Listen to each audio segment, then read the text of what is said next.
At my law firm, I've been working with families for years, decades even. Sometimes families get along and sometimes they don't. A recent court case out of New Jersey highlights when things go terribly wrong. However, it also serves as a reminder to plan prior to long-term care being needed. Here to talk about this case and its impact on all of us is my law partner, Mike Solomon. Hello, Lori. So welcome back. Tell us about the case. Well, I'm going to shorten the story up a little bit. As you mentioned, it's from New Jersey. The case came out just a couple of months ago. It started back in 2015 when the individual, the mother, went into hospital. She had pneumonia. She had 3 children, and her husband was still alive.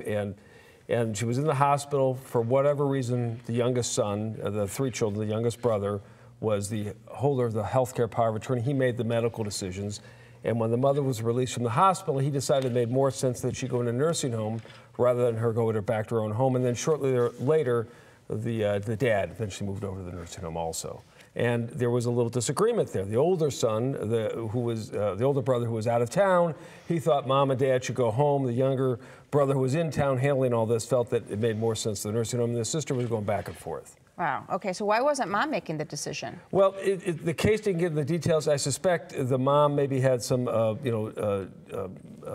capacity issues, mental capacity issues, and probably also since her husband wasn't on the health care power, he probably had some issues along those lines too, where he couldn't make those sort of decisions. So the kids disagreed. That happens, but how did it escalate into a court battle? Well, what happened was that the older brother and younger brother started emailing and texting each other back and forth, and the older brother felt that the mom and dad should be at home, and the younger brother wasn't listening, and he wasn't paying attention to the younger brother. And with emails and text, you can be a lot nastier in a text than you can in person. It's much harder to do that. Yeah, that's true. And so it was getting nasty, the emails. And then actually the older brother made a threat of violence against the his younger brother, and the younger brother got a restraining order. That's hard to get, so that shows you how bad it got. Oh my goodness, I'm glad most cases don't end up that way. No, and what we recommend is that, when mom and dad are competent, they sit down with their kids and say, here's our estate planning, here's what we're doing. I'm not saying, oh, I'm giving this away here or that, but the healthcare power, sit down with them and say, here's why I've named this order of who's going to make the healthcare decisions, and here's what I want. It gives everyone a chance to talk it out. Everyone have input while everyone's in good shape, and they can all have their input, and they kind of know what mom and dad want.